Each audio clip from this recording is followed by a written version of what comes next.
एक बात बताव तू का याद में मरेलू, खुद से ज्यादा तू हमसे मोहब्बत करेलू।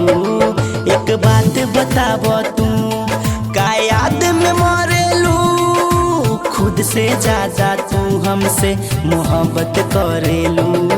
जब चाहे हमार जान ले ली है इम्तिहान, बिन तहरा जी ना पाई पाई है अरमान। जब चाहे हमार जान ले ली है इम्तिहान, बिन तहरा जी ना पाई पाई है अरमान। हर धड़कन के साथे ताके मिस करीला, हमरा खातिर तू का दुनिया से लड़ेलू। एक बात बताव तू का याद में मरेलू, खुद से ज्यादा तू हमसे मोहब्बत करेलू।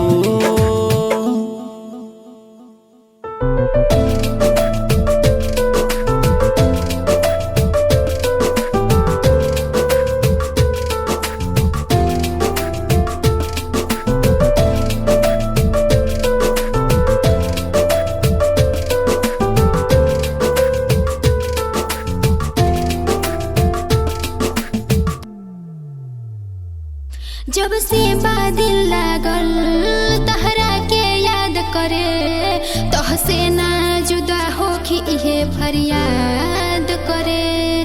तोह से ना जुदा होखी इहे फरियाद करे। जिएलू हमरे खातिर हमरे पे मरेलू, हमरा सिवा केहू पर न भरोसा करेलू। हमरा सिवा केहू पर न भरोसा करेलू।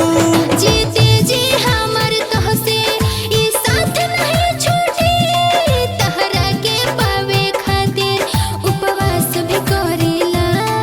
एक बात बताव रानी का याद में मरेलू, खुद से ज्यादा तू हमसे मोहब्बत करेलू।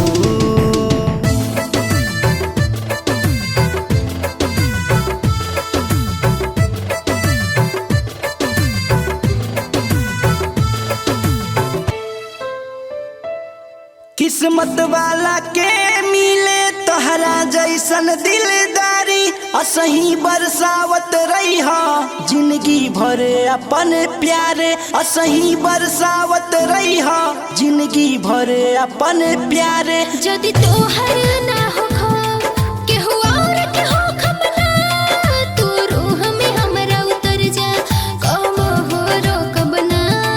एक बात बताव रानी का याद में मरेलू, खुद से ज्यादा तू हमसे मोहब्बत करेलू। इतना हम करब प्यार इतिहास बन जाई, तहरा के पावे खातिर दुनिया से लड़ जाई। इतना हम करब प्यार इतिहास